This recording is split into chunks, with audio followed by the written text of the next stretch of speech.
Salut tout le monde, salut à tous, donc bienvenue dans la taverne. On se retrouve aujourd'hui avec 5 membres de l'équipe de France ETC, Flame of War. On avait fait plusieurs vidéos sur l'ETC cette année sur Flame of War. Une présentation de l'équipe de France et des listes qui avaient été jouées. Ensuite une présentation avec Fred Oz, un peu des adversaires de nos chers Français. Et donc là un peu c'est le débrief sur eh bien, le parcours de nos bleus. Vous avez vu, il y en a certains qui ont mis leur joli maillot. Voilà. Je vais vous les présenter. Donc, la dernière fois, on avait déjà vu Jean-Michel et Loïc, qui sont Bonjour. de nouveau parmi nous. Et donc, on peut penser aux trois autres compères. Bon, peut-être qu'on peut commencer par Écrit, et après vous enchaînez. Bah, du coup, salut, moi c'est Eric. Je joue à Flamme of War dans le Grand Est depuis 4 ans. Et je suis venu à l'ETC pour la première fois avec une armée de gros canons italiennes. Ok. Bah, après, vous enchaînez, comme des grands. Bonsoir, bonjour à tous. Abel, du Dauphiné en fait. J'habite à Saint-Olas-et-Mons à côté de Bourgoin, assez près de Lyon. J'ai commencé Flames il y a à peu près une quinzaine d'années, en fait déjà les V2 à l'époque. Mhm. Et voilà, donc premier ETC aussi pour moi. Et puis en fait, on pourra peut-être en parler un peu plus tard, un changement radical de vision du jeu suite à cet événement. Mais voilà, donc ici dans la région lyonnaise, dans mon club, on est à peu près une quinzaine de joueurs à s'essayer à Flames de façon régulière. Ok. Et donc, on finit avec Romain. Romain, moi je suis de la région parisienne. J'ai commencé Flames of War en 2017 avec Alexandre, celui qui n'est pas présent à l'époque où on habitait tous les deux à La Réunion. C'était mon premier ETC, c'était aussi mes premiers matchs internationaux de niveau compétitif. Et il y a beaucoup de choses au niveau casu qu'on avait avant que je maîtrisais pas. Donc c'est un vrai changement pour moi de passer au niveau compétitif sur Flames of War. Je faisais du Warhammer au niveau compétitif il y a 15 ans, mais c'est très différent. Ok, ça marche. Euh, donc, on l'avait déjà dit hein, quand on avait fait l'interview avec la première fois, hein, cette année, l'équipe de France, elle était dans un renouveau, puisqu'il y avait beaucoup de nouveaux joueurs au final. Mhm. Comment vous avez abordé, bon, vous avez commencé déjà à le dire, le côté de passer de casual à compétitif? Déjà, ce qu'il faut savoir, c'est qu'avant l'ETC, on s'est demandé quelle était notre optique. Est-ce qu'on y allait vraiment pour la gagne ou on y allait un peu plus cool? On s'est dit, bon, voilà, 4 nouveaux, 2 vétérans, on va y aller plutôt cool. Donc, on y allait super détendu. Ok. C'était- Oui. D'autre part, il y avait un petit souci, enfin moi en tant que capitaine, c'est que 2 mois avant, il y avait tout un tas de joueurs que j'avais jamais joué avec. Ok. Donc c'était la mise en route. Et d'ailleurs, quand on est arrivé, je pense que j'étais le seul personne qui avait joué avec tous les joueurs au moment du premier match de l'ETC.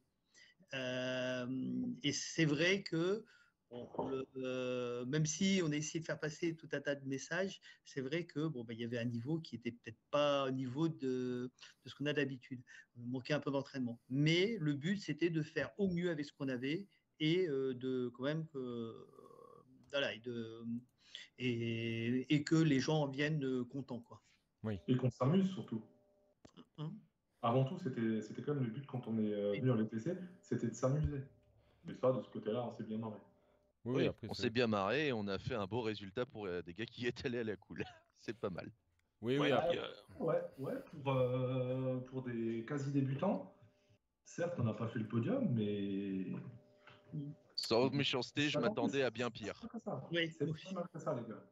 Alors, En, c'est vrai en ce que. qui me concerne, en Ouais. fait, c'était aussi une façon de pouvoir redécouvrir un petit peu le jeu sous un autre angle.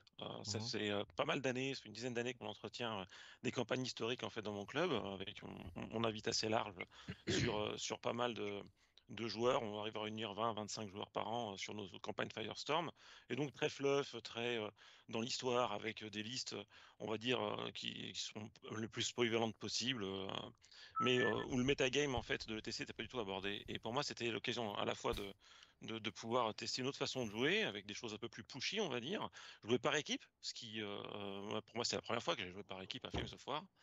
Et puis enfin, quand on propose en fait de revertir les couleurs du pays dans un tournoi international, c'est quand même un truc assez unique et assez excitant. Donc voilà, c'est un petit peu moi ce qui m'a motivé Ouais. sur cet événement-là.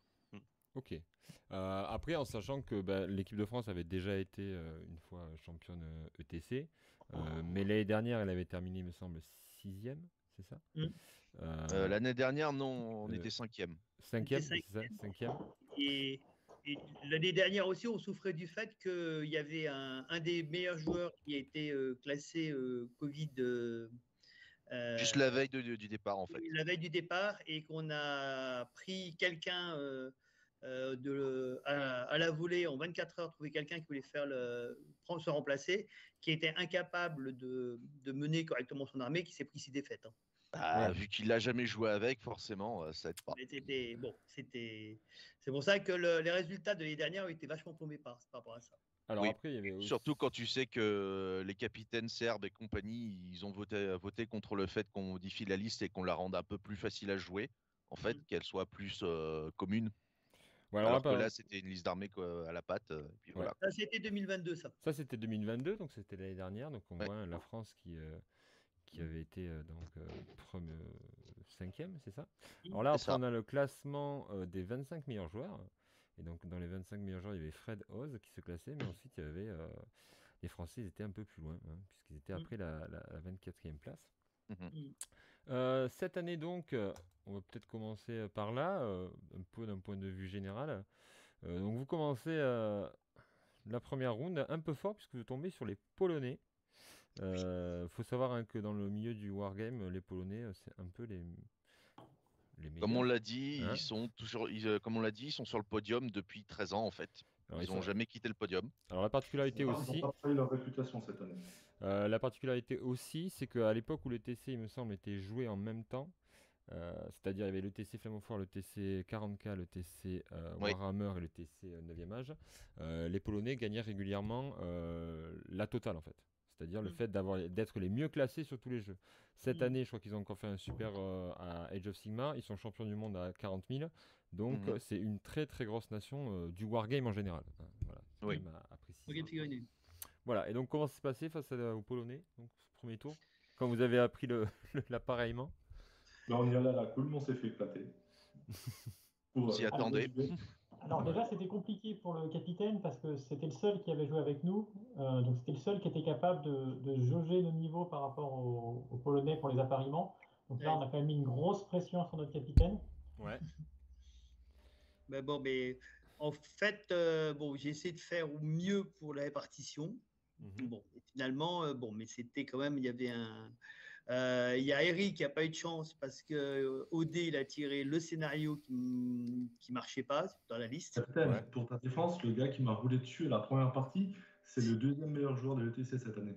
Oui, non, mais bon, mais c'est vrai que sur un scénario où tu aurais tiré, par exemple, un autre scénario que celui-là, c'était quand même beaucoup plus facile. Okay. Et bon, et en fait, je suis le seul à avoir tiré mon épingle du jeu. Bon, ça, c'est. Voilà. Mais c'est vrai que. Mais c'est en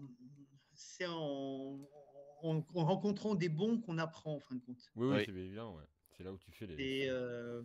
C'est vraiment le fait, ça c'est le truc de l'ETC, c'est qu'on joue quand même parfois, assez souvent avec des bons joueurs. Et là, c'est en jouant avec des bons joueurs qu'on apprend. Tout à fait d'accord. Donc à la suite de cette première ronde, vous allez affronter l'Irlande et là vous faites un 3-3. Ouais. L'Irlande, à peu près, c'est à peu près notre niveau. Pour moi, c'était un peu en dessous quand même, Jean-Michel. Hein, ils sont jamais très bien classés, les Irlandais. Hein. Oui, mais à ce moment-là, alors le problème, c'est que il y a une montée en puissance de l'équipe de France pendant tout le TC.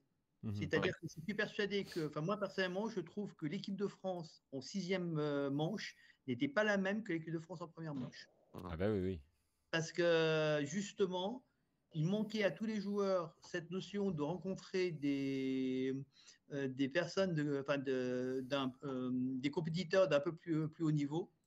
Et en fait, il y a sur les 4 premiers matchs, il y a eu beaucoup de leçons. Ouais. Ah bah, c'est normal, hein, j'ai envie de te dire. Oui, mais c'est pour ça que bon, la première, la première ronde contre les Polonais, on a fait tomber, et la troisième contre les Anglais, nous ont fait tomber au fond du classement pour ces 2 rondes, mais nous ont aussi permis d'apprendre beaucoup. Je pense que ça a permis d'apprendre, enfin d'apprendre beaucoup au moment de, même si c'est sur un match, Ouais. de vérifier, enfin de comprendre un peu mieux certaines choses. Mais l'expérience que tu prends sur un match de TC, c'est une année de jeu standard avec tes potes. Quasiment, oui. C'est clair. hallucinant. Donc, au final, vous en sortez, vous redressez la barre avec ce match nul, malgré tout. C'est Mhm. quand même pas mal. Ensuite, vous tombez contre une très grosse équipe aussi, puisque c'était une des 3 équipes qu'on avait analysées avec Fred Oz. l'Angleterre. On avait analysé les Polonais, champions du monde, les Anglais et les Américains. Et donc là, vous tombez face à une belle équipe d'Angleterre et vous faites un 5-1 là encore. Mais ça, c'est rigolo avec les Anglais, parce que c'est ce que je suis remarqué à plusieurs ETC. C'est que la première journée, ils font pas des super résultats et en fait, ils font des très bons résultats après. C'est tous les ETC que j'ai fait, ils se finissent dans les 5-6 premiers, enfin, ils ont fini, mais c'est pas sur la première journée. On leur ôte la première journée, déjà, c'est la progression de 2e et 3e jour qui font qu'ils montent si haut. Alors après, C'est il y a une aussi technique trampoline, en fait. Alors, bon, C'est une équipe, ouais. alors je sais pas, hein, peut-être, mais par exemple, ça a été un peu le débat sur le classement de la France, le TC à 40 000, c'est la capacité de faire le sous-marin. On est dans un système Mhm. suisse, c'est-à-dire que c'est sûr que finir 4e, 3e, mais si tu perds tes 2 premières parties, mais qu'à la fin tu gagnes les 3 dernières face à des gens plus mauvais, ça te fait remonter.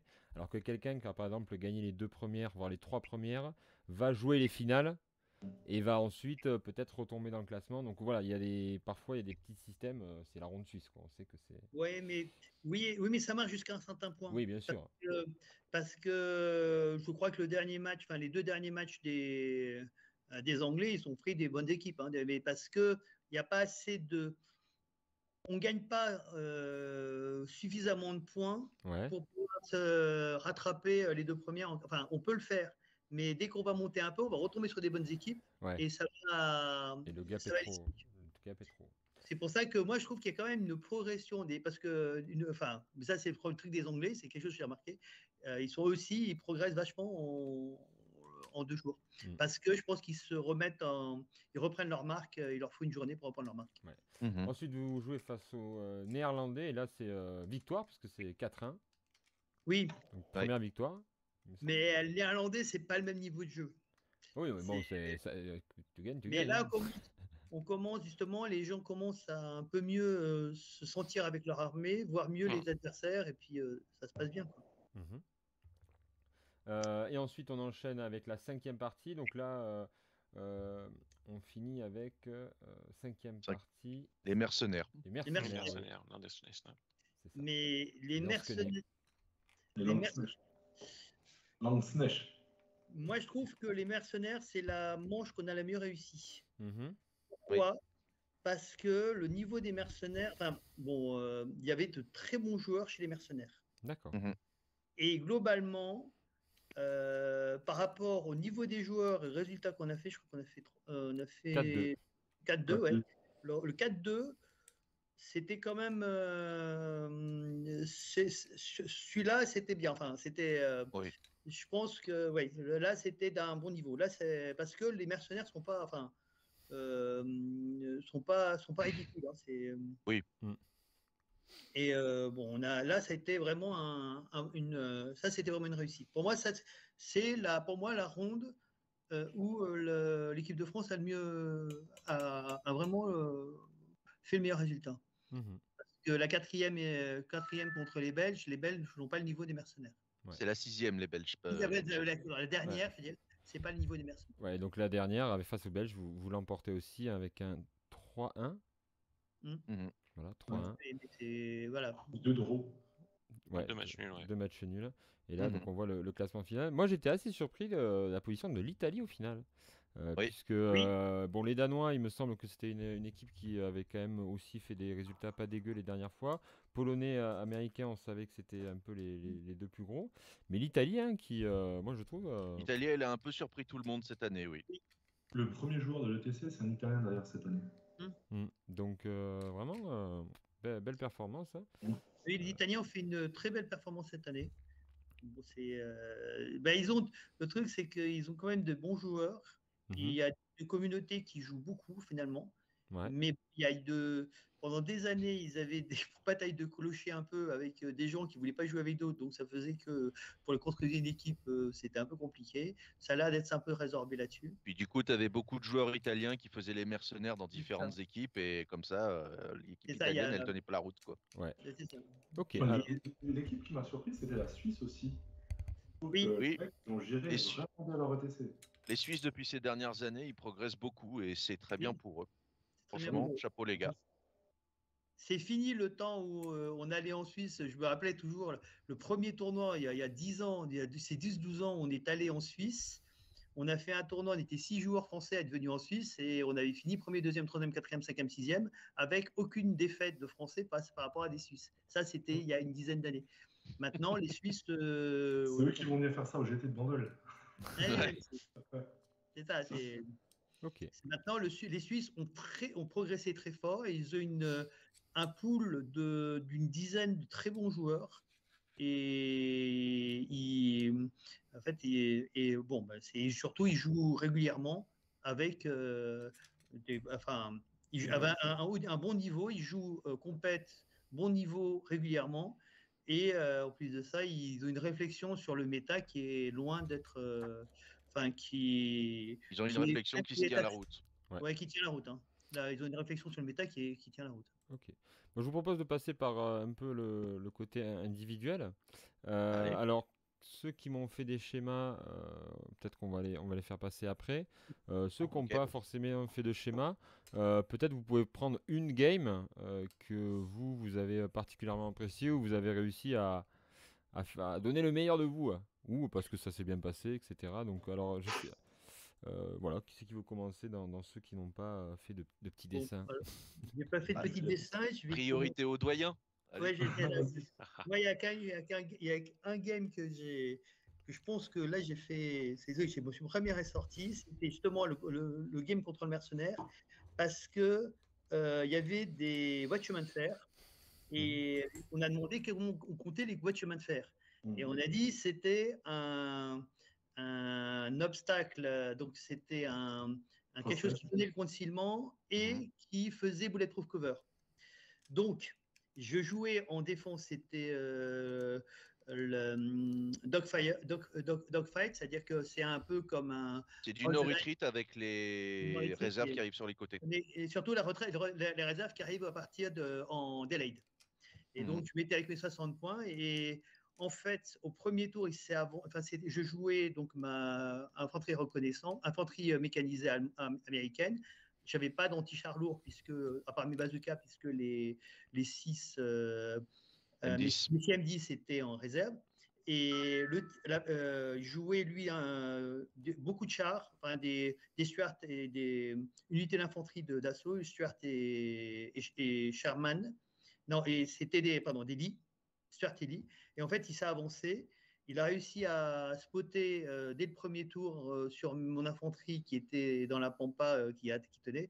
Et en fait, j'ai complètement surpris puisque au lieu d'attendre pendant mon premier tour, j'ai avancé toute mon infanterie derrière une ligne de chemin de fer qui était à portée de bazooka de ses troupes. Et j'ai commencé à lui tirer dessus au bazooka sur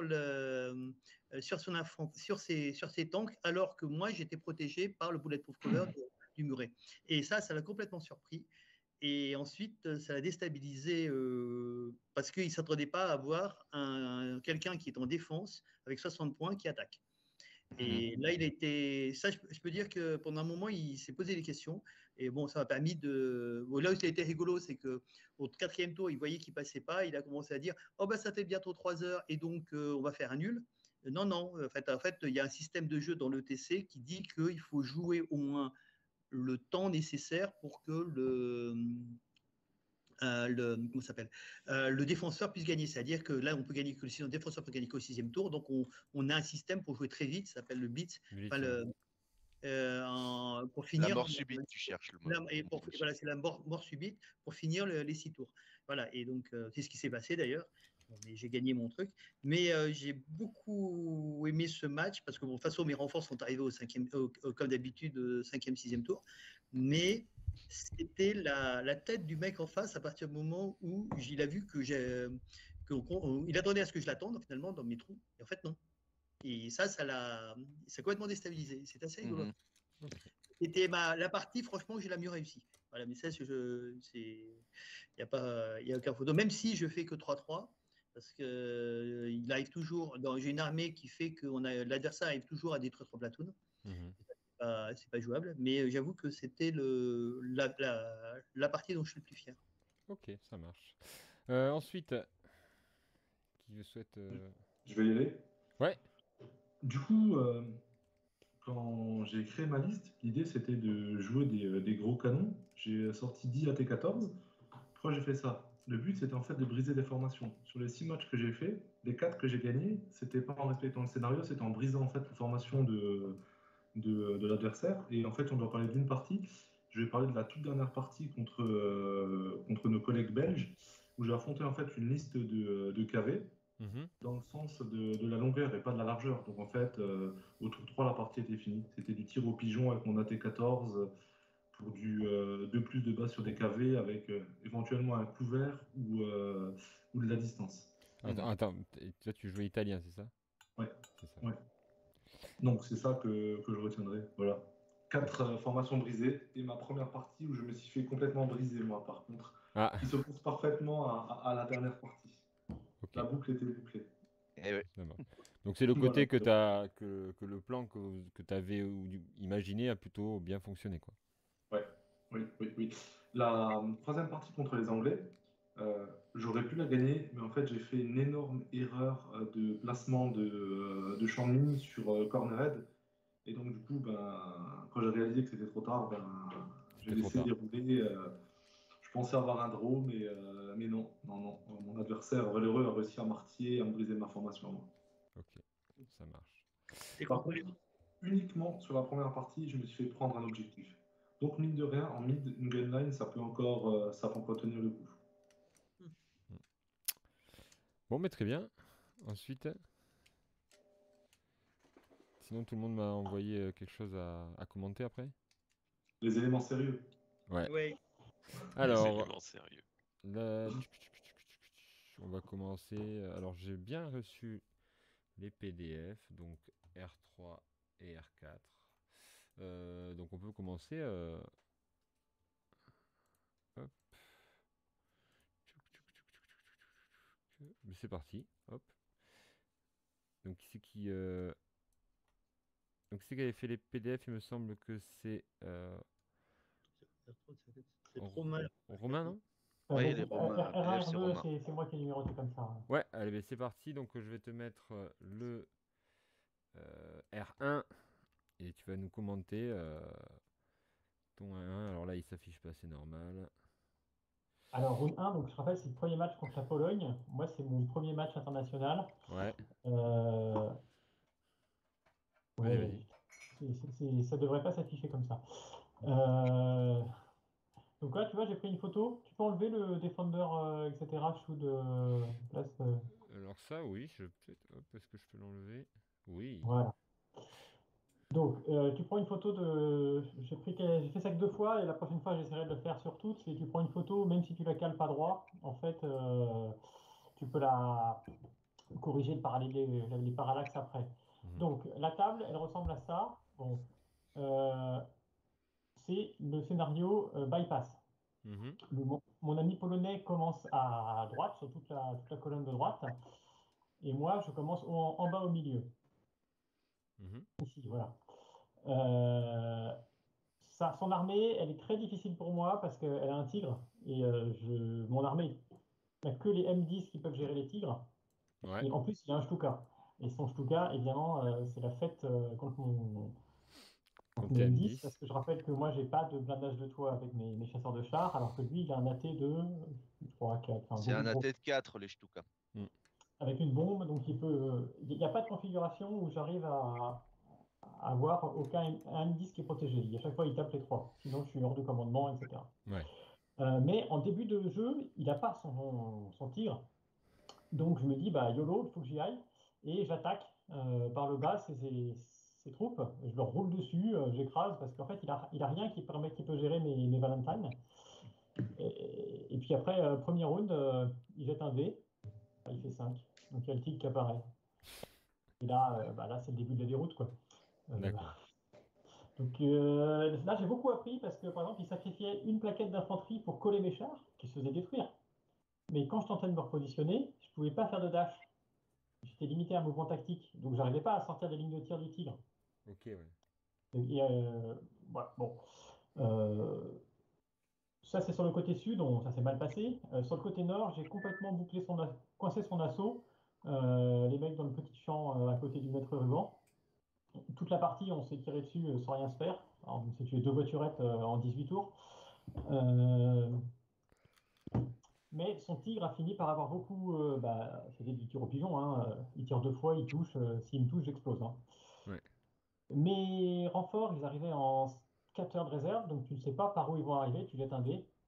Et il y avait une configuration où mes M10 arrivaient sur le flanc du tigre. J'avais une séquence de tir gratuite, formidable. Évidemment, ils sont arrivés loin au fond, ils sont fait détruire par le Stuka avant de pouvoir tirer sur le tigre. Finalement, il m'a érodé progressivement toute ma formation. J'ai pas break, mais j'avais de moins en moins d'effectifs, donc j'étais obligé de rapatrier mes troupes pour boucher les trous. Et finalement, les petites reconnaissances qui avaient tenté de s'infiltrer par le haut, que j'avais réussi à repousser, et ben, il a réussi à passer et à prendre l'objectif qui est situé en haut, juste à côté de l'église. Ouais, c'est ça. Voilà, donc c'est une partie qui a duré 16 ou 18 tours, je ne sais plus trop, on a un peu perdu le compte. Nos troupes à la fin étaient tellement imbriquées qu'il ne pouvait même plus appeler son Stuka parce qu'il était beaucoup trop proche. Ouais. Mais c'était très long, c'était assez dur, mais j'avais pas le contrôle de la partie. Je veux dire, à partir du tour 4, je Ouais. pouvais juste Au moins, jouer tu as appris comment gérer un avion sans avoir d'anti-aérien. Rapproche-toi de l'adversaire. Ok, donc on passe Ça, au c'était dur comme premier match, j'ai beaucoup appris, mais j'ai perdu quand même. R2. Alors, le deuxième match, ouais, alors là, je me souviens pas de la table, sauf C'est qu'il y breakthrough. avait des murets partout, partout, partout. C'était un peu comme en Irlande ou en Écosse. Ouais. Et donc, il y avait des cross-tests tout le temps. Donc, ça a pas mal ralenti mon assaut. Et c'est un Italien en face. Il avait un 88 et un canon 90 sur camion. Le canon de 90 était placé en haut. Et moi, je me suis dit, il faut que je le fasse sauter. Et comme ça, je vais pouvoir facilement passer. Je contourne par le haut et ça roule. Bon, bah, j'ai mis 5 tours à réussir à le détruire, avec un déluge de feu, de l'artillerie, tous mes canons, etc. Et lui, au premier tour, il a tiré 2 fois sur mes M10. Il touchait à 6. Bah, il a touché les deux, il a détruit 2 M10. Voilà. Donc là, je me suis dit, oh, ça commence mal, j'ai pas de chance, c'est pas grave, on va essayer quand même. Et en fait, mon plan était pas bon. C'est-à-dire que mon plan n'était pas étanche, j'avais pas d'alternative. Soit je réussissais à détruire ce canon et à avancer, soit j'avais pas. Quand j'ai essayé de passer vers le bas, là où il y a le carré noir, là, en fait, ma force s'est fait expulser par ses troupes en défense. Et donc, ça lui a laissé le temps à lui de venir se placer en défensif autour des objectifs. Ouais. Et sur Breakthrough, tu as une partie de tes renforts qui arrive par le coin opposé. Et j'avais pas assez de renforts pour réussir à écraser cette masse d'infanterie qui était partout avec ses petits canons. En fait, j'étais en plein dans son infanterie, je roulais sur tout, mais il lui restait son canon de 88 Ouais. qui a fait du tir au pigeon et qui a fini par faire sauter mes chars. C'est-à-dire que je ne pouvais pas lui écraser toute son infanterie assez vite avant que le 88 me détruise. Ok. Donc là,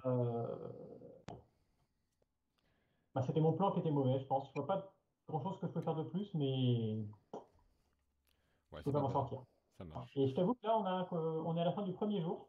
Moi, j'ai 2 défaites. Ouais. Je suis rentré dans l'équipe au dernier moment parce qu'il y avait un désistement parmi les autres et je commençais à me dire que j'avais volé ma place et que j'avais pas le niveau. D'accord, ouais. Donc là, psychologiquement, t'étais pas au top, quoi. Psychologiquement, je suis pas au top. Ça marche. Alors là, on va passer sur le R3. Là, c'est ce que tu viens juste de C'est un m'envoyer. PDF que je t'ai envoyé. Et normalement, ça, c'est bon, là. Ouais. Alors, R3, c'est beaucoup mieux. Je tire le scénario Scoot out. Scouts Out. Mhm. C'est un match symétrique, mais j'ai pas compris pourquoi en fait ils avaient placé cette équipe en manœuvre. Ça, c'est un mystère mystérieux pour moi. Parce qu'elle Il était fallait bien hyper- qu'ils en fassent quelque chose. Il fallait qu'ils en fassent quelque chose, mais son armée était très statique. Et D'accord. en discutant rapidement avec mon adversaire dès le début de la partie, genre au deuxième tour, je lui dis mais admettons que mon assaut il fonctionne pas, il se passe quoi? Il me dit bah je vais essayer de te gratter et puis à la fin bah, on va faire un match nul. Donc je me déploie avec mes. Ça j'en suis très fier, c'est une victoire, donc je vais la raconter. Je D'accord. me déploie pas du tout dans ma zone de déploiement, qui est le carré rouge. Toi, Je me t'es déploie, ici, ouais, là, tu veux moi dire. ici oui.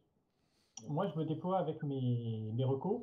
Je fais des petites bulles successives et qui me permet de déployer toute ma force d'assaut ici, à droite.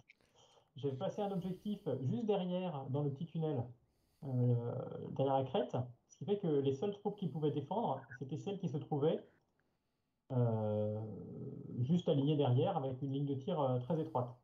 Mhm. Si tu peux passer à la deuxième photo du PDF. Voilà. Donc, j'attaque tranquillement, j'ai le premier tour. Je m'avance sur ma ligne de départ, une ligne de départ. Je vous rappelle que ce scénario, il n'y a pas de tir d'artillerie au premier tour pour l'attaquant. Oui. Et moi, j'avais absolument besoin d'un barrage de fumée. Donc, au premier tour, je me mets sur ma ligne de départ. Lui me tire dessus, ça fait rien. Deuxième tour, un premier barrage de fumée que je run sur le troisième dé. J'avoue que je ne faisais pas vraiment le tir là. J'avance. Ensuite, je renvoie un autre barrage de fumée au troisième tour. Je peux lancer un premier assaut qui est infructueux malheureusement sur ces infanteries en défense. Et là, on arrive à son tour et j'ai plus de barrage de fumée. La fumée se dissipe, tu vois, ça va être à moi de jouer. Et j'ai pas encore gagné. Et là, je me suis dit, voilà, ça va être une partie très très longue. Et donc j'attaque avec tout ce que je peux.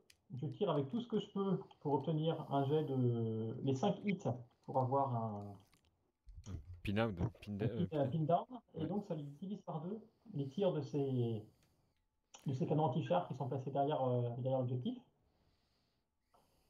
J'ai réussi à obtenir le pin down sur le dernier jet de dés, sachant que j'ai tiré quelque chose comme 70 coups hein, sur ces bonhommes. Et là, je lance l'assaut avec tous mes chars successivement sur son infanterie, Ouais. jusqu'à ce que je n'ai pas deux véhicules qui bail out. Mhm. Et en fait, à la fin, donc avec les Valentine, avec les Crusaders, avec mes recos, avec mes recos, et à la fin, j'ai un dingo qui survit, qui l'attaque, qui écrase son infanterie, il rate son jet de counter-attaque, je gagne la game. C'est beau Et avec donc, un dingo de faire ça en plus, quoi. C'est La magnifique. partie de l'extrême. voilà. Et le reste de son armée n'a pas joué, en fait.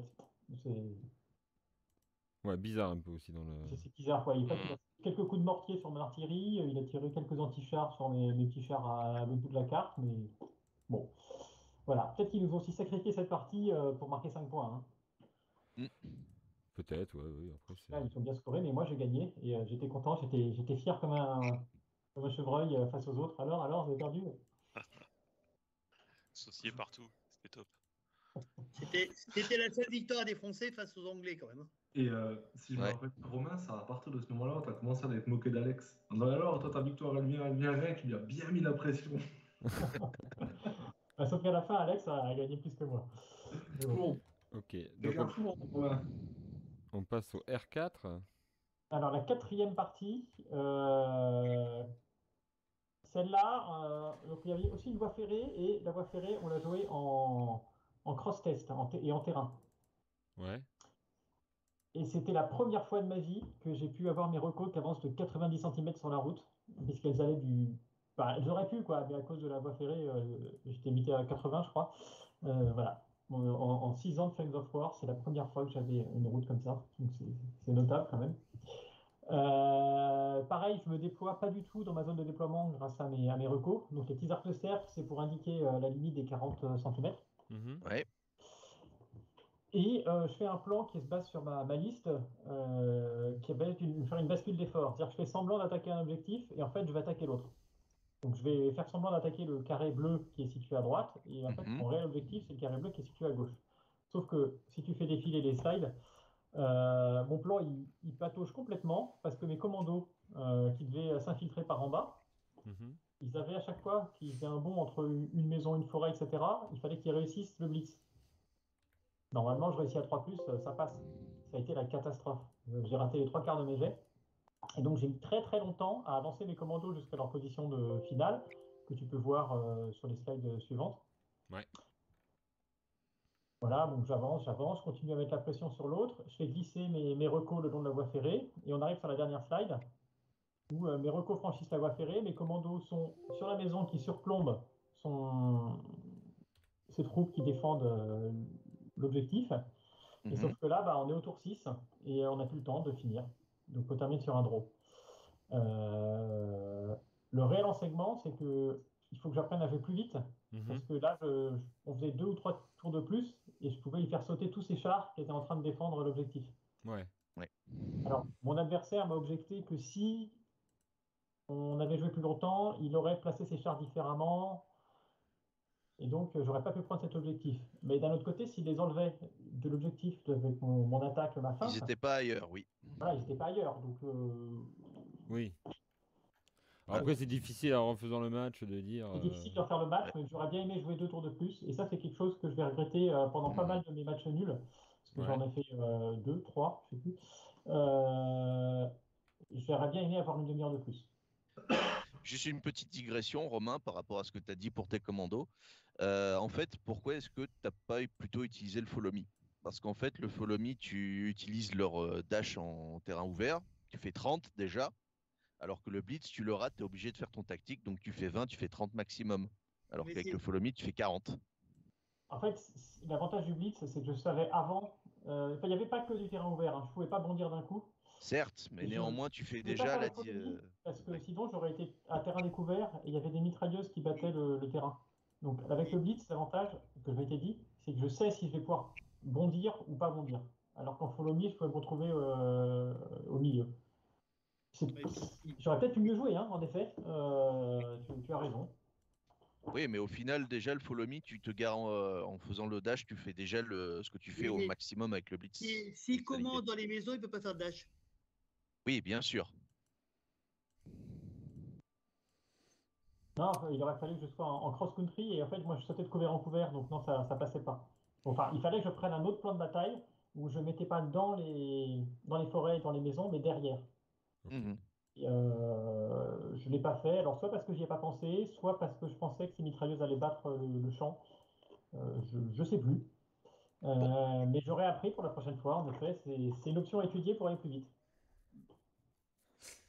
Ok, donc là on va passer à la 5e round. Donc celle-ci. Alors 5e round, c'est encore un breakthrough. Cette fois-ci, je suis défenseur et je joue face à une armée qui a une horde de crusaders, cette liste d'armée qui est très très à la mode quand même. Hein. Ouais. Sauf que lui, il joue en scout. C'est là, donc dans le déploiement, j'ai aussi utilisé mon artillerie comme des canons anti-chars d'opportunité parce que dans le plan de manœuvre, quand on avait fait la liste avec Jean-Michel, j'avais insisté pour avoir de l'artillerie. Et là, il disait ah, c'est pas top, prends plutôt des mortiers, mais bon.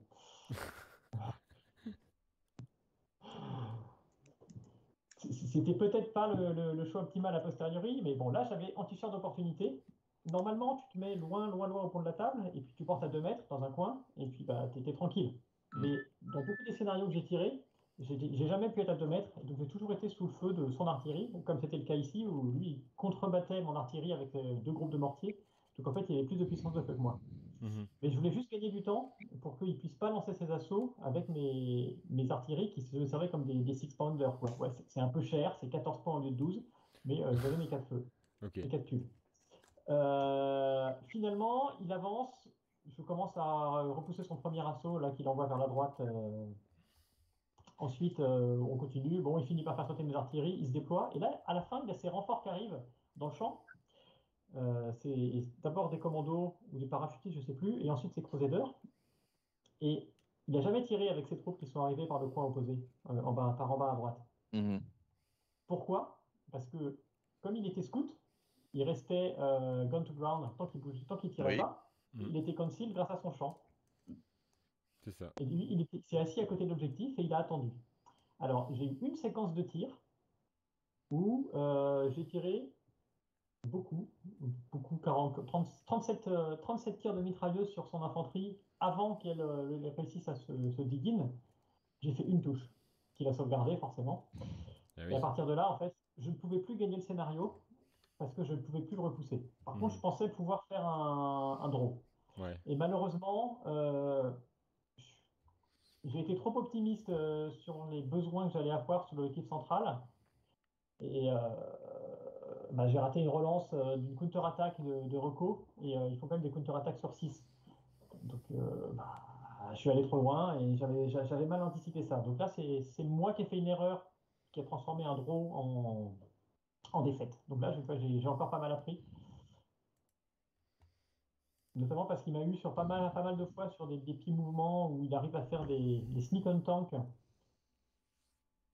parce qu'il était dans la forêt et que moi j'étais trop près et que j'avais pas de tir défensif parce que mon char qui se faisait attaquer coupait les lignes de feu, les lignes de vue des autres chars D'accord. du groupe. Donc ça, c'est quelque chose qu'il faut que je saurais maintenant. Ça C'est a que plus tu le peux fait que c'était t'approcher, un sleeping assault. ouais, tu peux t'approcher d'un mec qui sort d'un bois ou qui est derrière un muret, quoi. Mais il faut vraiment que tu aies toutes tes mitrailleuses qui puissent protéger le char que tu mets, que Faut tu surtout exposes. que tu aies des unités qui soient pas tank à côté, en fait. Mm. Ouais. Ta dernière partie face à l'équipe belge, où tu manœuvres, lui défend, et donc au final Je tu fais manœuvre attaques. défense, donc c'est moi qui suis. C'est un breakthrough, encore. Mais cette fois-ci, c'est moi qui attaque. Je suis hyper agressif au début. Mhm. J'ai pas bien compris son placement parce que j'ai pu lancer un assaut au premier tour avec mes Valentine sur ses mitrailleuses. Bon, bah, je vais rouler dessus. Hein. Puis ensuite, il a ses renforts qui arrivent. Alors ça, c'était une partie qu'on a fait hyper fair play. Il avait oublié de faire ses embouches, il avait oublié de lancer ses renforts. Donc je l'ai laissé faire ses jets assez tardivement. C'est pas grave, je les ai explosés immédiatement dès ils arrivaient sur la table. Mhm. Ce qui fait qu'après, il a été très sympa sur la partie. Il m'a accordé des jets de dés. Non, on n'a qu'à dire que c'est un 6, etc. Euh, Par contre, j'ai eu un gros coup de malmoule quand j'ai voulu éjecter sur la droite de la petite maison. Il y a une partie de ses renforts qui arrivent, le Chiron, qui rentre dans la maison. Moi, j'ai mes commandos qui arrivent. Je me dis, je vais l'éjecter. Mes commandos lancent l'assaut, donc c'est un groupe d'infanterie US. Il a 4 bazookas et quelques plaquettes d'infanterie qui peuvent me tirer dessus. Les 4 bazookas font 3 touches. Et m'extermine mes commandos au bazooka. Voilà, donc Ah oui. voilà. L'être humain n'est pas très solide face au bazooka, Ah, j'ai été c'était- surpris. Mais derrière, il n'arrive jamais à me tuer. Mhm. Et on termine sur un draw par manque de temps. Si j'avais eu un peu plus de chance sur ce jet, je pense que je pouvais gagner. Mais bon, voilà, faut pas se plaindre. Hein. Et si j'avais été plus agressif, je pense, sur la fin de la partie avec mes recos, Ou moins sympa euh, aussi. ou moins sympa. Ouais. Non, mais c'est bien après, il faut avoir une bonne. Je pense que le fait d'être bien vu aussi des autres équipes, quand on sait qu'on n'est pas l'équipe un peu relou. Enfin voilà, ça fait partie aussi d'avoir une bonne réputation quand même. Ne pas se dire les parties sont pas agréables face aux Français quoi. Entre Que je- autres. Entre autres. Parce qu'il y a quand même parfois dans les ETC des équipes qui disent ah non, eux ça va pas être sympa. À mon avis, il y a un match notamment où pendant le déploiement, ils ont fait intervenir les capitaines pour dire qu'on était trop long à se déployer. Et je t'avoue que moi, j'ai pas compris parce que je chronométrais tout et on a mis 20 minutes à se déployer les deux joueurs. Ouais. Moi, j'ai pas trouvé ça spécialement long quoi, pour un moment critique du déploiement. Je sais pas ce qu'en pensent les gens qui ont déjà fait plusieurs ETC. Mais au C'est début, je me même suis dit, plutôt dans la moyenne, en fait. Hein. Ça n'a rien de très exceptionnel, en fait. Oui, j'ai eu le droit à la même réflexion en fait avec un joueur qui avait pris les trois quarts du temps à se déployer, et puis qui était en défense Ouais. et j'ai eu le temps de poser deux unités qu'il allait se plaindre aussi. Bon, c'était l'équipe qui était un petit peu déjà d'une réputation, on dira pas quelle nation, mais c'était voilà, c'était un peu attendu, on va Il y a une dire. Ce qui n'a pas technique à la empêché. noix pour gagner du temps, en fait. Ah, Voilà, c'est ça. Ou pour mettre une espèce de pression, pour presser les gens. Bon, c'était ma première victoire, donc ça ça c'était s'est pas mal. ça s'est pas mal passé au final. Bon, c'était très bien passé, ça a stimulé. Alors je crois que c'est ton image que tu m'as envoyé Abel. Ouais, que je vais ça marche. montrer. C'est celle-ci, non? Ouais, impeccable. Ouais, c'est ça. Voilà. Bah, justement, c'est cette fameuse partie numéro 4 pour moi. D'accord. Vous irez voir face Alors, à quel pays c'est, numéro 4 en début de non, vidéo. mais en fait, voilà, c'est face aux Hollandais. Alors, moi, je joue une Crusader, en fait, hein, Armored Company. Enfin, j'ai 3 formations dans ma liste. Et je voulais absolument une liste extrêmement rapide et Ouais. très agressive, en fait. Donc, j'ai du Crusader, j'en ai 16 répartis sur 5 unités. J'ai une formation de Humber, en voiture blindée, avec une bonne cadence de tir en mouvement, avec mon Titank 5. Puis j'ai une formation de parachutiste américain. Ouais, avec 2 unités plus un HQ, de quoi, enfin, c'est Jean-Michel qui me disait c'est la meilleure infanterie du en Midwar, vas-y, profites-en. Et alors les entraînements qu'on a pu faire avec Jean-Michel en amont de l'ETC ont été extrêmement précieux. Ce qui fait que, alors déjà, avant que je rentre dans le détail de cette partie numéro 4, ma première partie était contre Pavel de la Hollande, de la Pologne, pardon, et j'ai vraiment eu la victoire à portée de main. Il s'agit de quelques jets de dés, hein, un ralliement qui fait. S'il ne le faisait pas, c'était game over pour moi sur cette première partie. Des choses comme ça, j'aurais pu optimiser, mais cette augmentation en fait de connaissance du jeu et puis de vision aussi, hein, de dynamique de table, parce qu'il y a la liste, et puis aussi les forces en présence. Partie 2 et 3, je me suis fait trouver face à des KV, mais le bon côté, c'est que j'ai appris à gérer les KV. J'en ai pété plusieurs, mais ça n'a pas suffi avec ma liste de manœuvres. Et puis finalement, face à la Hollande. Et là, je me trouve en dogfight face à une infanterie mécanisée retranchée.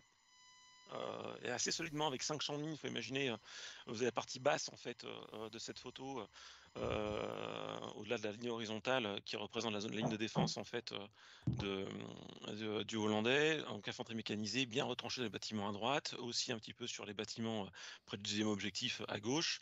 Les objectifs sont en bleu. J'ai mis ça de façon un peu symbolique. BM10 en embuscade. Enfin bref, il avait du boudin quand même, quoi.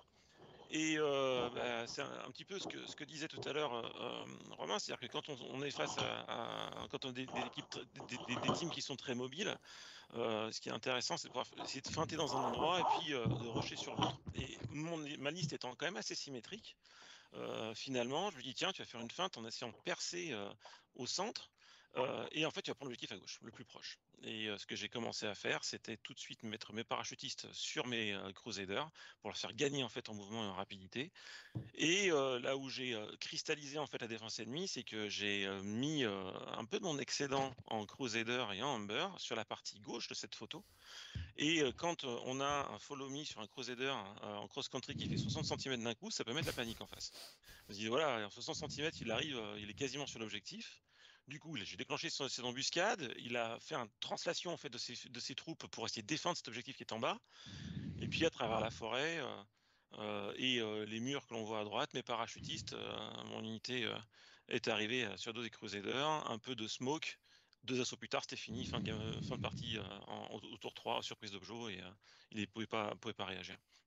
Donc voilà, c'était un petit peu cette doctrine qui m'a vachement plu. Et j'ai eu ensuite en partie 5 face au Lankney, j'étais face à une Panzergrenadiere, pareil, elle était en défense, c'était sur un bypass. Et pareil, je me suis dit, tiens, la doctrine d'aller extrêmement vite sur l'objectif, impressionner en fait l'adversaire avec des troupes qui sont extrêmement mobiles, des troupes embarquées et des fumigènes pour couvrir, eh ben, ça a fait le game. Et pareil, au bout du 3e ou 4e tour, j'ai battu mon adversaire. Mhm. Et dernière partie, la partie face aux Belges, c'était intéressant parce que j'étais face à une liste en miroir. C'était aussi des Crusaders qui étaient en face de moi avec des Humber. Ouais. Et il n'avait pas choisi des parachutistes, il a choisi des commandos. Sauf que j'ai un peu de surnuméraire. Ce qu'il avait voulu faire, c'était prendre la carte Scout Tank, qui coûte 2 points par unité, et qui transforme vos Crusaders en troupes scout, donc qui les rend vachement plus difficiles à toucher, sur déjà on touche 4+, et puis en scout en plus, donc ça peut faire le match. Moi je trouvais que ça coûtait un peu cher, et j'avais vraiment envie de jouer une troupe qui sacrifie pas la vitesse. Ces cartes-là vous blindent un peu plus, mais sacrifient une partie de la vitesse. Et finalement, je l'ai mis en difficulté de A à Z. Et j'ai vraiment maîtrisé cette partie face aux joueurs belges. On a fini sur un draw. Je l'ai battu 5-3, je crois, de mémoire, sur les unités détruites. Et j'ai fait, je crois, 5 assauts où je l'ai fait reculer en tiroir. Enfin bref, il n'arrivait pas à prendre le dessus. Et finalement, cette doctrine, je suis extrêmement rapide et très violent en fait sur des assauts avec une bonne infanterie solide, avec des couverts de fumigène assaisonnés comme il faut, c'est quelque chose qui m'a extrêmement plu. Et voilà, c'est partie des enseignements que j'ai pu avoir autour de cette ETC. Et là, voilà, vous avez encore une fois la photo, c'est victoire face aux Hollandais, parce que je n'étais pas déployé assez vite, mais la partie a duré pas très longtemps. Donc j'étais plutôt Finalement, ça a content, été quoi. rapide, quoi. Voilà, exactement. Ça marche. Mm. Très bien, non, mais c'est cool de voir qu'au finalement, comme disait tout à l'heure Jean-Michel, c'est que il y a eu une prise de skill cap en fait, tout au long de Exactement. des parties, quoi. Ben, en fait, moi j'ai toujours joué des listes que je voulais à peu près histo et puis un petit peu polyvalentes parce que au club on joue de façon polyvalente, on ne sait pas si on va attaquer, si on va défendre ou quoi que ce soit, Ouais. et on joue en individuel. Là, le TC c'est différent, on va se spécialiser, on joue par équipe, on dit voilà, ben, je vais faire de la manœuvre, donc il faut que je sois très mobile, il faut que je puisse pallier à pas mal d'éventualités et les parties que j'ai pu faire avec Jean-Michel, en fait, bah, m'ont appris tout simplement à maîtriser cette liste-là. C'est-à-dire, on a joué trois parties consécutives où Jean-Michel me disait mais attends, tes parachutistes, faut que tu les amènes, mets-les sur tes tanks, fonce. Euh, et c'était pas forcément des réflexes de jeu que j'avais avant. Et face à la Pologne, comme je le disais, j'ai failli emporter, faire le hold-up en fait, parce que c'est pareil, je n'avais pas l'habitude de jouer face à des Crusaders qui se déplacent à 60 centimètres en cross-country. Et, euh, et ça, en fait, ça l'avait un peu déstabilisé. Et voilà, je l'avais cloué. S'il ralliait pas, je gagnais. Il a rallié. Et puis bon, il avait cette bazooka, il m'a déboîté derrière. Mais finalement, si j'avais écouté le conseil de Jean-Michel un peu plus, et apporté un peu plus d'infanterie, j'aurais optimisé mes chances de remporter face à la Pologne. Face au KV, j'ai appris à jouer l'infanterie. Face à des chars lourds, je pouvais rien faire, mais j'étais pas peu fier de ce qui s'est passé quand même. J'ai failli arracher un nul. Bon, l'autre, le Britannique, il jouait trop bien et il faisait pas une heure de placement, c'est très compliqué. Et puis voilà, ensuite, je me dis voilà, maintenant c'est maintenant. Et cette partie-là était partie des clics en fait, où non seulement je me dis bah, tiens, ça y est, j'ai compris comment ce qui fait que je la joue. Puis après, j'ai pris plaisir. Et là, en fait, j'ai l'impression, alors c'est certainement à tort, mais que je suis arrivé en midoir avec cette liste-là, pas au bout de ce que je pouvais faire, mais en tout cas, ouais, j'ai vraiment l'impression de la maîtriser et d'être à l'aise avec. Donc, mais ouais, Ok. voilà un petit peu Non, mais c'est bien, le fond du truc. c'est un bon retour. Alors, je vais juste préparer la suite. Hop, on passe. Donc, on va passer donc au petit dessin. Ouais. Avec normalement Loïc, c'est ça? Oui, tout à fait. C'est parti. Je vais commencer. Alors, j'ai lequel en premier?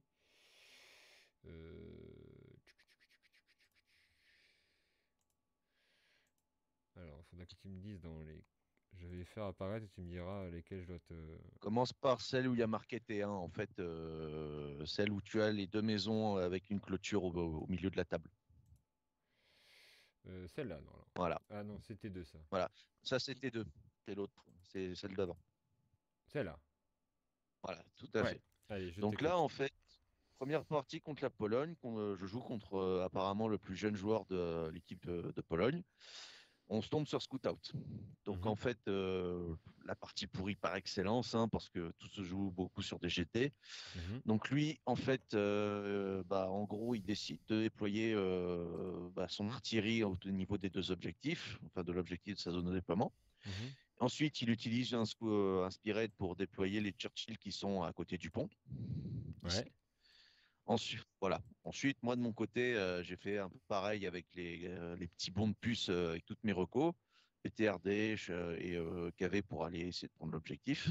Et de ce côté-là, dans ma zone de déploiement, il y avait infanterie plus 76 plus les chefs.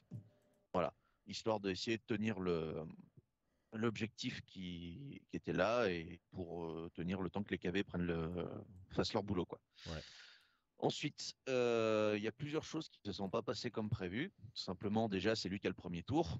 En fait, il a fait avec ses Churchill un dash plus un follow me, donc s'est retrouvé avec son chef Churchill à 10 cm de l'objet dès le premier tour.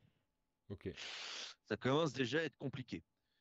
Ensuite, moi, de mon côté, j'ai les PTRD qui restent le long, qui se déplacent, les KV, etc. Les PTRD qui se placent derrière la ligne d'arbre pour un peu avoiner ces rocos qui sont dans le champ. Lui, par contre, ce que je comprends pas, c'est déjà, il essaie pas de les garder gun to ground, il essaie de me tirer dessus. Bon, ok. Bon, après, j'ai pas de chance. Je perds 4 PTRD en une seule phase de tir. Déjà, ça fait mal. Ensuite, durant son deuxième tour, lui, bah, du coup, il envoie ses Churchill dans mon infanterie. Il me tue personne. Enfin, voilà. Au tir de contre-charge, je m'étais pris un fusil dans la gueule, mais il a. Ce que j'ai pas compris, c'est qu'il a mis en fait comment te dire, les deux marqueurs de smoke. Mhm. Il les a mis dans le sens de la longueur vers le bas. D'accord. Je me suis dit, mais pourquoi il fait ça? Bon, alors qu'en fait, au tir de contre-charge, avec ses 4 marqueurs, il pouvait couvrir les 3 canons. Mhm. Il en a couvert que 2, mais bon, c'est un choix.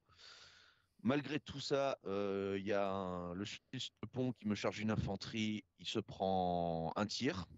Les autres s'en prennent 2 chacun. Et celui qui est sur le pont, il se fait un 1 sur la sauvegarde. Et il utilise son Lucky pour réussir sa sauvegarde, en fait. Ouais. Donc, du coup, les Churchill qui n'ont pas de relance, normalement, l'avantage, il est plutôt pour moi. 66% de chance de réussite pour lui, 75% pour moi, avec Mhm. relance. Et c'est moi qui rate. Je fais un double 2 sur le premier test de contre-attaque. Et il Merde. gagne sur ça. Ok. Voilà. Donc, plutôt, ouais, Qu'est-ce que tu veux faire contre ça, quoi? Tu peux pas grand-chose. plutôt frustrante, quoi.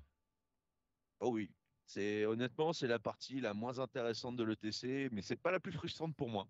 Ouais, Elle est plus tard. Ça, on en parlera après. d'accord. Alors qu'en fait, tout simplement, déjà, le QG qu'il avait laissé à côté de ses Daimler, pour moi, il aurait dû les mettre avec ses Churchill parce que du coup, il garantissait au maximum sa relance, quoi. Ouais.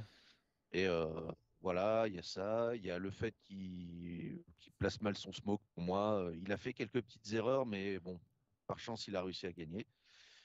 Voilà, en gros, ça se joue à 2 GD, le fait qu'il ait premier tour, le fait que je rate un contre-attaque. On peut passer à la suivante. Alors, il y a celle-ci, je sais pas si Donc, c'est. non, c'est pas celle-là, c'est celle où tu as une église et deux longs bâtiments. Hmm.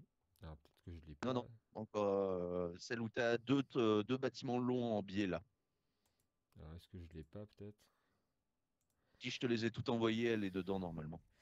Alors, si jamais, peut-être tu peux en analyser une autre, que je vais voir ce que tu m'as envoyé. Oui, parce que en fait, comment te dire, le Mhm. choix des zones de déploiement pour la deuxième partie, elle est très importante pour vous expliquer et pour montrer le pourquoi du comment, en fait. Alors, c'est la partie 2. Ah oui, d'accord, ouais, je l'ai pas. Je vais C'est ça. vite fait le partager. Drive. Enregistrer. Alors, 2 secondes, je vais la chercher et j'arrive. Vas-y, vas-y. Hop.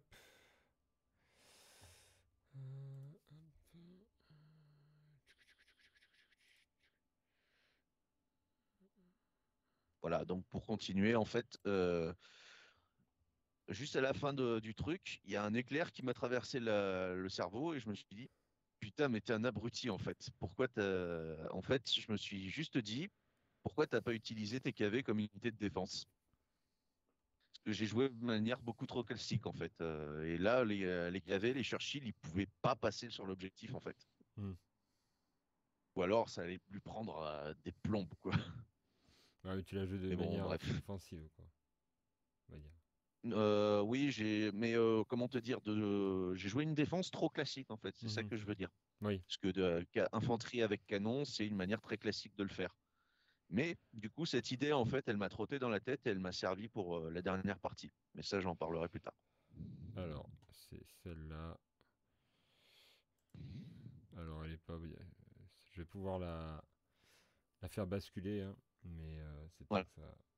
on est bon. Donc là, en fait, on est sur Breakthrough. Donc mon adversaire, lui, il choisit tout simplement bah, les 2 zones en fait où il y a la croix rouge, tu vois. Oui, tac, tac. Et en fait, à tous mes collègues, je vous laisse deviner pourquoi il a fait une connerie. Vous voyez?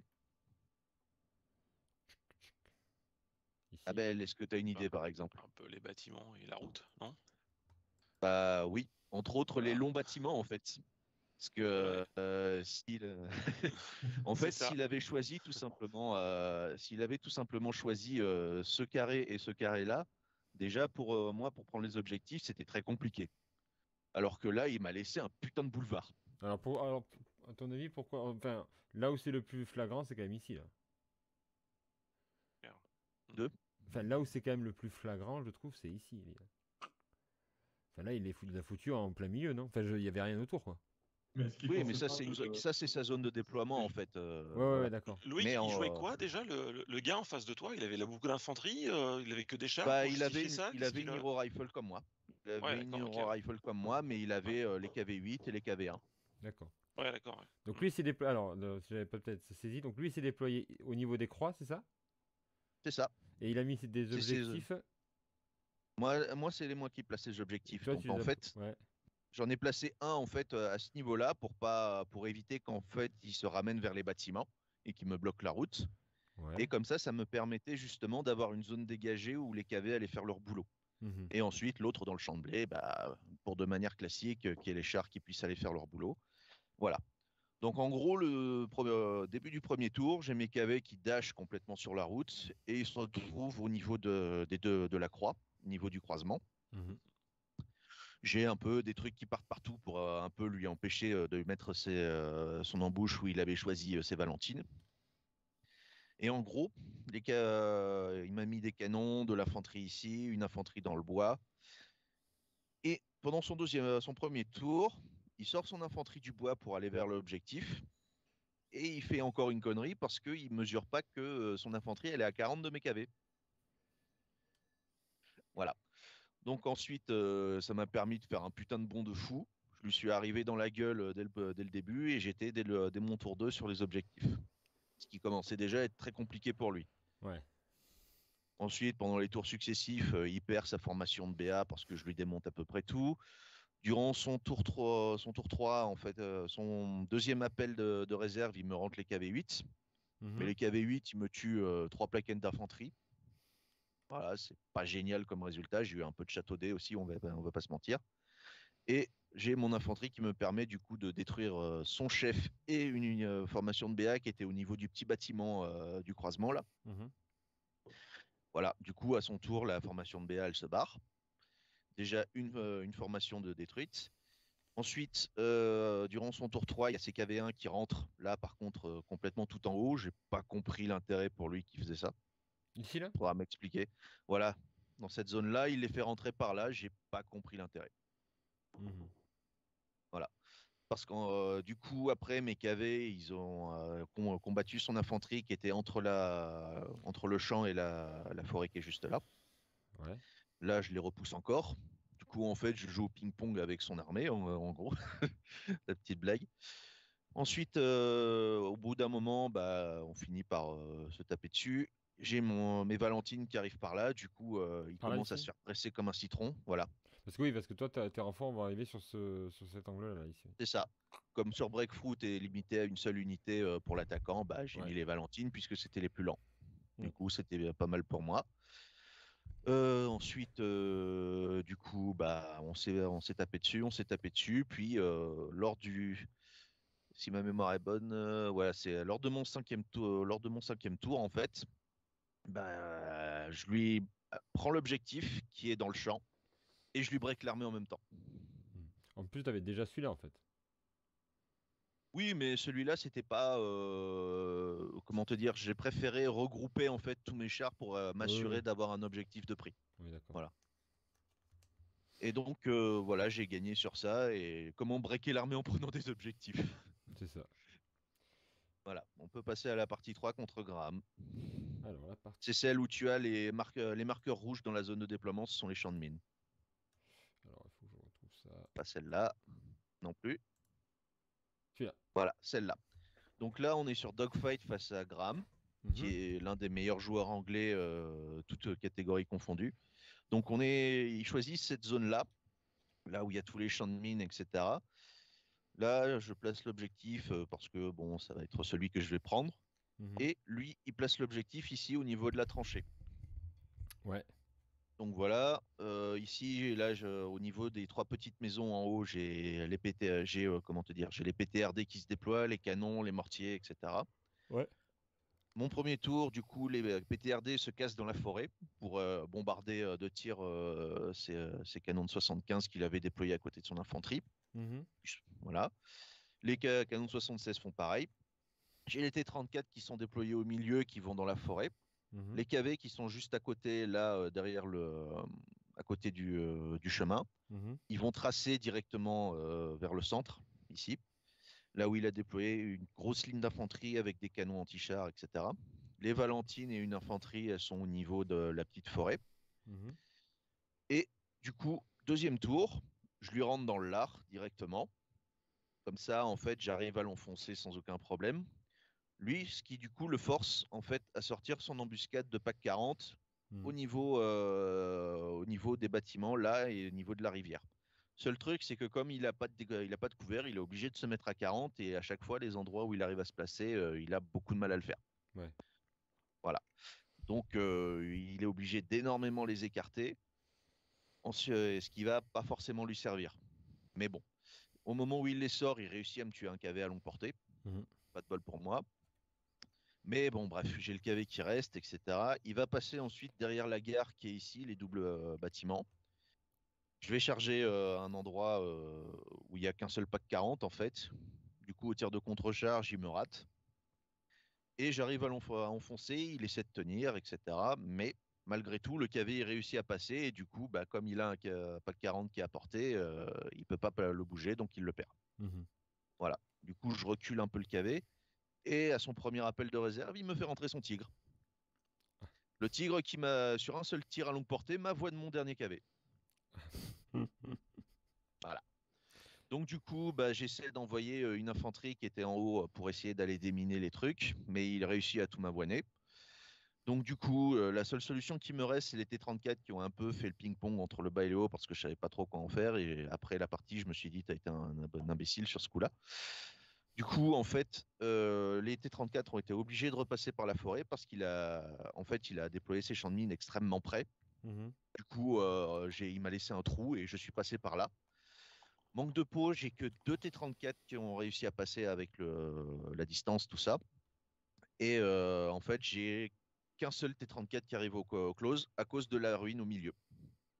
Donc du D'accord. coup, ça va être chaud patate. Bah, malgré tout, j'ai mon chef qui a porté, du coup, j'ai mes relances, etc. Normalement, j'aurais dû passer, mais malgré tout, il me fait tellement de touches qu'au bout d'un moment, je me paye un as et du coup, l'assaut, il est foutu. Et je perds à cause de ça. Après, il réussit à tout me repousser à plus de 20 et c'est sur ça qu'il gagne. D'accord. Voilà. Mais ça a été la partie la plus intéressante parce qu'il m'a avoué juste après que tout du long de la partie, il avait la goutte sur le front, quoi. Ouais. Donc réussir à faire ça sur un des meilleurs joueurs anglais, c'est déjà une belle victoire en soi pour moi. C'est Ok. cool. Mm. Bien Voilà. joué. Ok, là du coup on peut passer sur la cinquième. Alors, je sais pas si c'est Voilà, celle-là. c'est celle-là, c'est Ok. bon. Tombé bien. Donc là on est sur Escape face à une liste de lits américains. Mhm. Donc là, comme c'est l'une des rares parties où c'est le défenseur qui a le premier tour, et dès le premier appel, il arrive à faire entrer une réserve dans mon dos, ce qui commence très mal. Et surtout qu'il réussit à m'abonner déjà un T-34. Donc comment dire. Du L'assaut, là. coup, en fait, les KV que j'avais déployés à côté de la ligne d'arbre, là tout en haut, je les ai envoyés à Donf vers l'objectif, histoire d'essayer de gagner. Ensuite, j'ai envoyé les Valentines et les T-34 qui étaient au même endroit pour essayer un peu de gérer les lits. Mais après, je me suis rendu compte que c'était une connerie de faire ça. Parce que, en fait, pendant son deuxième tour, il sort ses Sherman, il me flanque les KV et il m'en tue un. Et pendant mon troisième tour, bah, le KV il se barre. Ouais, il Donc en rate gros, il le. m'a détruit mes KV en un seul tour avec des Sherman, quoi. Le truc Putain. qui est quasiment infaisable. Ah, le coup de cul, quoi. Voilà. Alors qu'en fait, voilà, je perds sur ça parce que les T-34 et Valentine, ils sont trop loin. Du coup, ils peuvent plus aller gérer l'objectif. Et je me suis dit, en fait, j'aurais dû jouer la double attaque parce qu'en fait, ça l'aurait forcé de faire une connerie. Mais ça me servira face à Théodore le lendemain. Donc bref, voilà. On peut passer à Théodore, Alors. celle où tu as les deux grosses forêts au centre. Les deux grosses forêts au centre. Ça là? Non. Non, non, ça c'est la dernière. Je crois que tu l'as pas téléchargé non plus. Ah, c'est bizarre. Ok. Je te les ai toutes envoyées sur Oui, non, WhatsApp. il n'y a pas de souci. Je pense l'avoir. Hop. C'est la numéro 5. Oui. Les deux faux ressemblent. Je regarde quand même sur mon truc de téléchargement parce que. Deux forêts ressemblent. Alors, peut-être que j'en ai téléchargé deux. C'est les mêmes.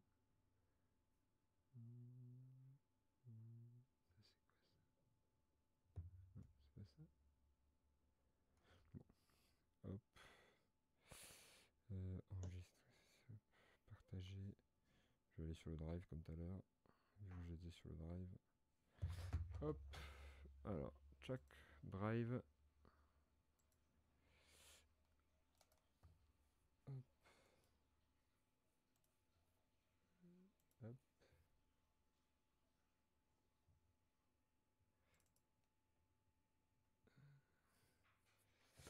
Donc tu peux, ça va s'afficher, c'est en train de charger. Ouais, vas-y.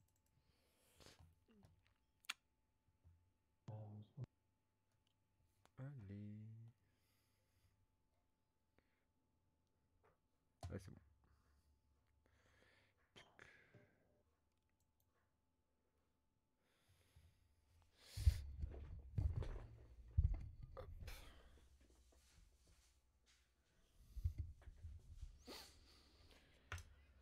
Ah, j'ai demandé beaucoup de choses à l'ordi là. Ouais, Ah, c'est bon. Alors, c'est parti. voilà. Donc la partie contre Théodore, c'est la 5e. Donc on est aussi sur Escape. Petit défaut du tournoi qu'on reparlera plus tard. Donc là, il choisit sa zone de déploiement tout au fond, ici. Et moi, du coup, je me retrouve avec les deux forêts au milieu. Lui, en réserve, partie importante en réserve, il choisit de garder son tigre sur la table, parce qu'il se dit qu'il n'a aucun autre moyen de me gérer. Et sur ce point-là, il n'avait pas tort. Du coup, ça le force à mettre ses Panzer IV et toutes ses unités de cavalerie en réserve, en fait. Donc, il a très peu de choses pour tenir le terrain, ce qui est déjà un gros problème pour lui. Du coup, il se retrouve obligé de mettre ses canons de 75 sur l'objectif qui est le plus près, avec des R2 et le chef R2 dans la colline boisée qui est un peu au nord. Il joue hongrois, c'est ça? Oui, non, il a la liste roumaine. Ah, roumaine, ok. Voilà, la liste roumaine, du coup, avec de la cavalerie. Et il se retrouve aussi forcé de mettre des mitrailleuses un peu près des bâtiments, histoire de pouvoir aller un peu m'emmerder. Du coup, en fait, à son premier tour, il sort son tigre dans un des petits décors qu'il y a en hachuré blanc. Et il m'avoine un T-34. Bon, voilà. Et ensuite, premier appel de réserve, il fait aussi rentrer ses Panzer IV. Donc je me dis, deux parties comme ça commence à faire beaucoup. Ça va un peu mal se passer. Et ces Panzer IV ne me font rien. Oh, miracle. Allez, du coup, j'ai une petite opportunité. Là, ensuite, j'ai déployé toute mon infanterie dans la forêt avec les mortiers, etc. Les canons aussi derrière pour un peu les couvrir. Et du coup, ça va beaucoup m'aider parce que le plan, c'était de les ralentir, en fait, sa cavalerie qui allait m'arriver directement dans la gueule. Les PTRD vont aller vers la maisonnette là-bas, ce qui va beaucoup me servir aussi. J'ai une infanterie qui traverse là, la petite maison, la petite ferme en bas, et du coup, ça va beaucoup m'aider. Les KV, du coup, se retrouvent au niveau de la fermiette avec la clôture là, les Valentines également. Du coup, pendant son tour, son tigre, il le déplace petit à petit vers l'objectif pour le protéger. Du coup, il s'est arrangé aussi pour le fait que j'arrive jamais à le flanquer. Et en fait, j'ai deux Valentines qui lui tirent dessus, 4 tirs, je fais qu'une seule touche. Il réussit à se payer un as, et moi je fais un 6 sur le firepower. Tigre bailout. Ok. C'est le tour où je peux charger du coup avec les KV sur les canons de 75. Je réussis à rien lui toucher. Il réussit sa contre-attaque, et moi je rate la mienne. Du coup, je me dis, merde, putain, ça va pas passer. Et pendant son tour, il essaie de remonter son tigre, il fait un as. Je me suis dit, oui, putain de merde, ça va être pour moi. Donc du coup, là, il est vraiment dans la merde. Il essaie de faire des cordons avec ses R2, avec tout ce qui est possible pour lui. Mais il y a un coin qu'il n'a pas réussi à protéger. Et du coup, ça, je l'ai vu. Et je passe dessus avec les Valentines. Le combat, il va durer 5 ou 6 tours, en fait, pendant la phase de combat, j'entends. Mais je réussis quand même à passer, et du coup, le tigre est détruit. Et là, en fait, à partir de là, il n'arrivera plus à arriver à me repousser.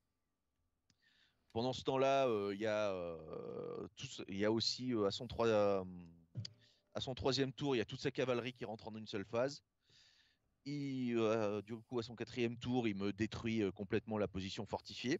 Mais il m'a pas détruit les mortiers qui étaient dans la forêt. Du coup, en fait, pendant mon tour, je les ai écartés de 16 au maximum, je les ai écartés de 6 pouces au maximum les uns les autres.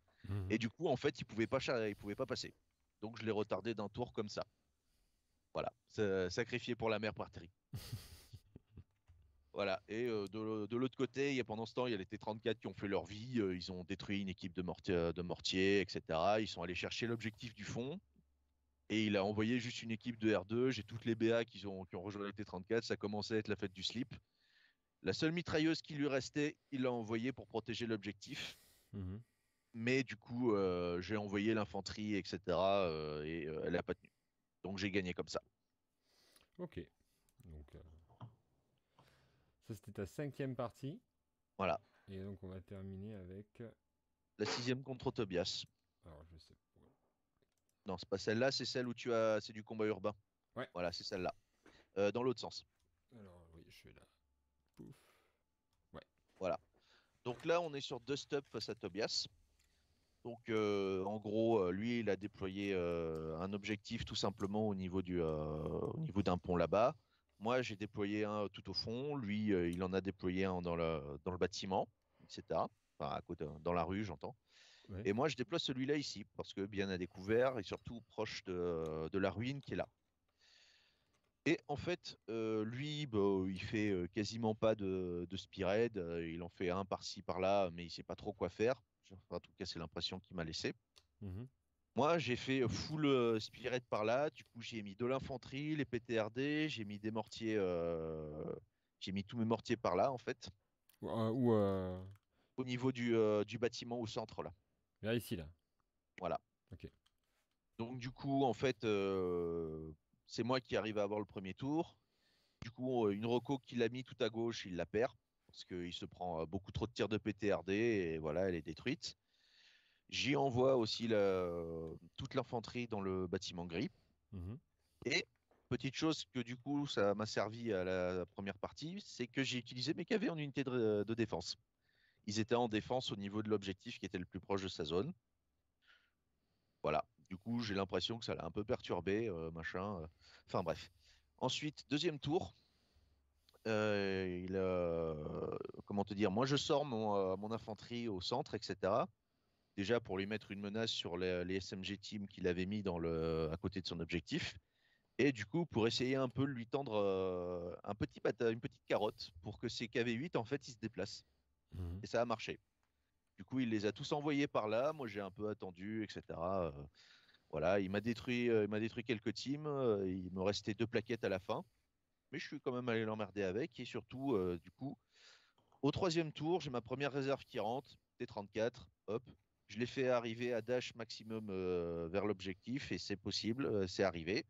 Ensuite, j'ai déplacé les KV tout simplement vers son objectif à lui, au maximum de ce que je pouvais. Lui, il n'arrive pas à rentrer de réserve. Voilà, ça commence à être pas mal pour moi.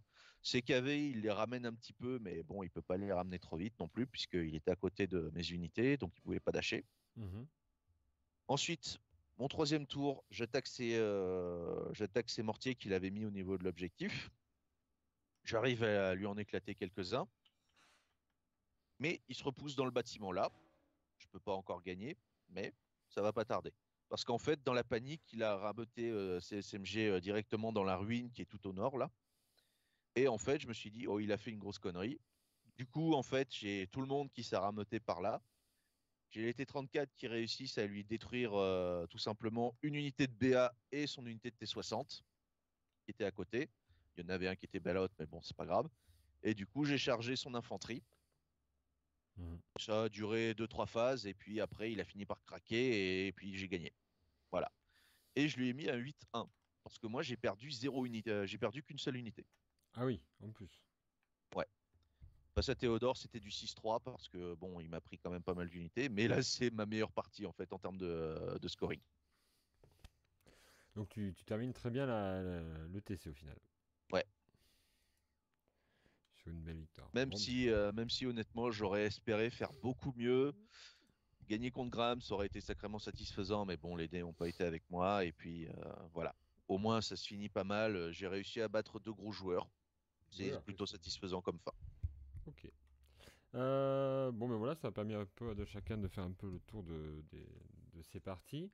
Maintenant, pour terminer, j'aimerais plus savoir un peu ben, le fait de, comme j'avais dit avant qu'on commence, c'est ben, essayer de faire comprendre ce que c'est le TCC aux gens, quoi. C'est-à-dire que, en particulier peut-être pour les nouveaux qui ont participé pour la première fois, ça ressemble à quoi, ça se déroule où et en quoi c'est assez différent d'un tournoi habituel, quoi. Donc peut-être que pour les nouveaux. C'est pas les nouveaux. Ce qui change en fait dans l'ETC, comparé à un autre tournoi, c'est la préparation. Quand tu vas faire ton tournoi en solo, tu as ta liste que tu maîtrises, que tu sais jouer, et il n'y a absolument pas l'impact de tes collègues.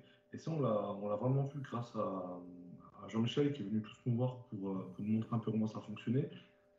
Tu prépares vraiment en fait une armée d'équipe et pas une armée individuelle. D'accord. C'est Ok. vraiment moi, la chose que je retiendrai de ce premier ETC. Mhm. Je te parle évidemment que sur place tu t'amuses bien, tu rigoles, enfin, tu prends 3 jours pour aller pousser du plastique ou de la résine, ça va, il y a pire dans la vie quand même. Il y a Ouais. largement pire, vraiment une bonne tranche de rigolade. Et ouais, vraiment un super bon moment. Je sais pas si j'aurai la chance d'y retourner l'année prochaine, mais en tout cas, j'en garderai un super bon souvenir. C'est l'aspect équipe quoi Ouais, qui ouais. t'a plu quoi.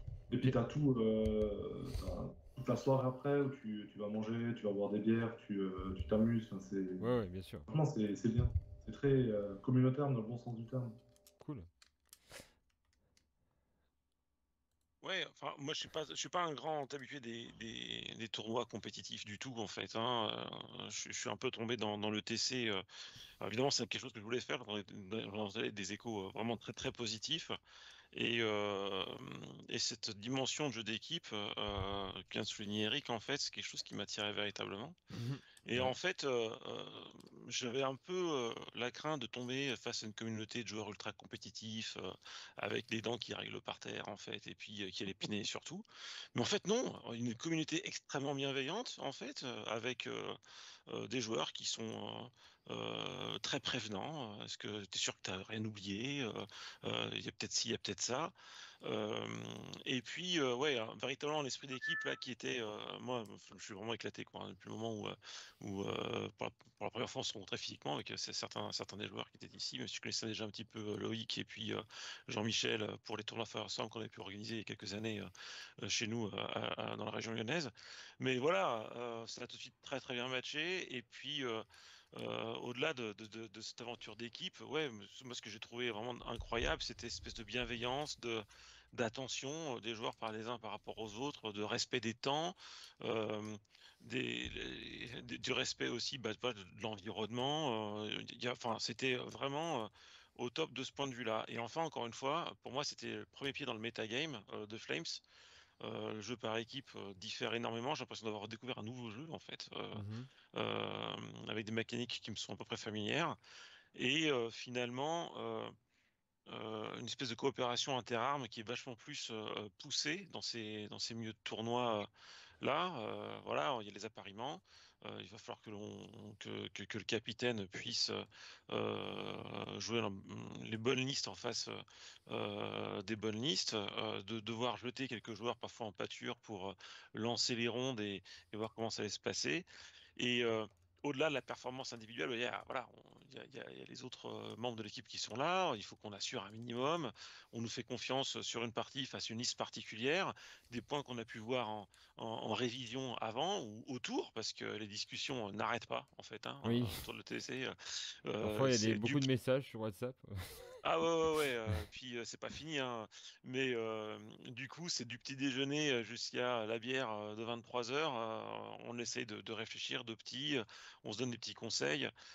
Et ça, c'est c'est cool. vraiment une expérience vraiment, vraiment de dingue, quoi. Donc Super. ouais, moi aussi, tous les tournois compétitifs peuvent être comme ça. Je pense que j'en participerai à beaucoup, beaucoup.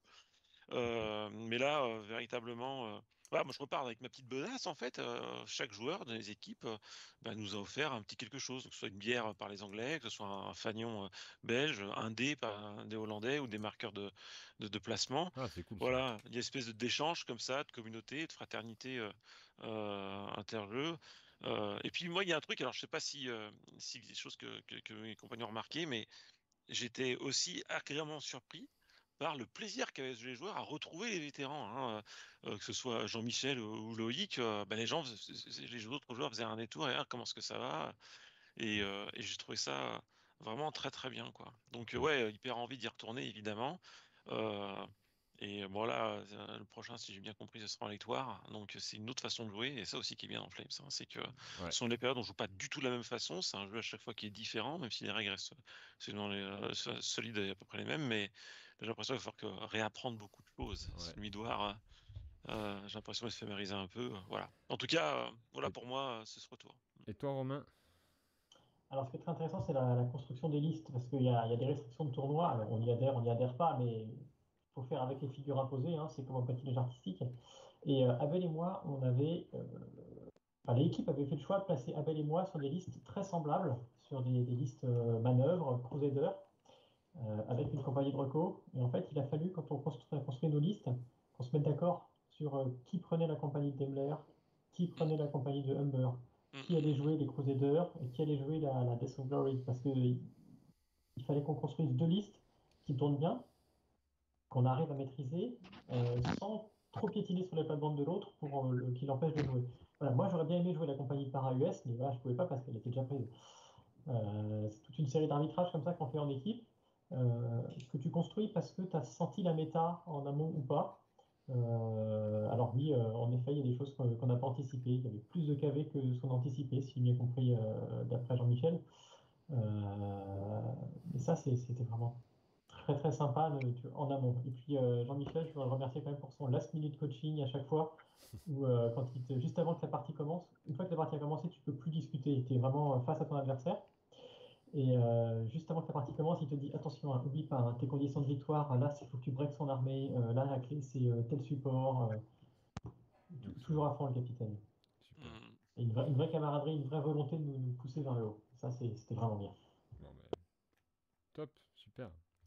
Bon, ben, on est à 1h26. Peut-être un dernier mot pour Loïc et Jean-Michel. Et après, je pense qu'on a quand même fait le tour de l'ETC de l'équipe de France.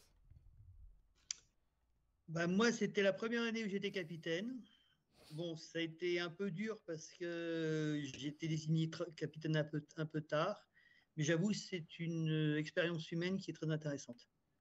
Parce que moi, ce que je dis, enfin, je vais dire, on m'a donné une armée de conscrits, je vais en faire quelque chose. Enfin, c'est peut-être un peu, mais bon, c'est peut-être un peu Dans exagéré. l'idée, quoi. Dans l'idée, quoi. Dans l'idée, c'est ça. Donc, bon, chacun a donné le meilleur que ce qu'il pouvait faire. J'ai essayé de canaliser ça, de faire monter le niveau. Voilà, bon, on n'a pas une super,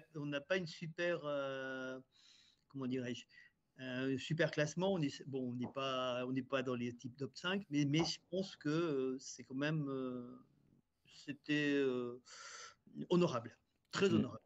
et toi, Loïc? Bah, moi, pour continuer, toujours sur ça, en fait, le TC, moi, j'aime beaucoup ça.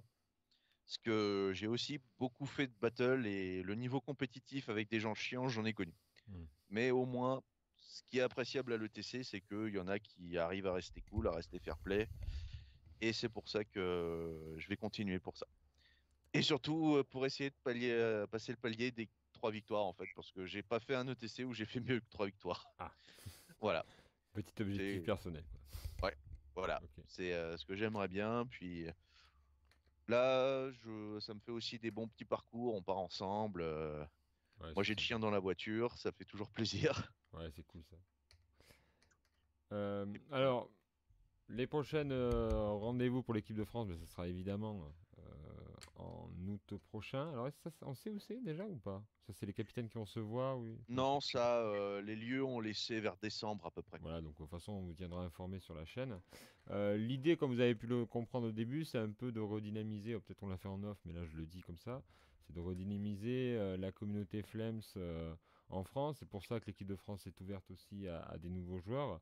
Et il y a déjà le grand tournoi français, c'est en gros le championnat de France pour Flame of War qui va avoir lieu, il me semble, fin novembre. Non, Début décembre. Début décembre, décembre. ouais. Début décembre. 2-3 décembre à Bandol. À Donc, Bandol, Voilà. voilà. c'est un peu excentré, mais c'était plus simple pour trouver.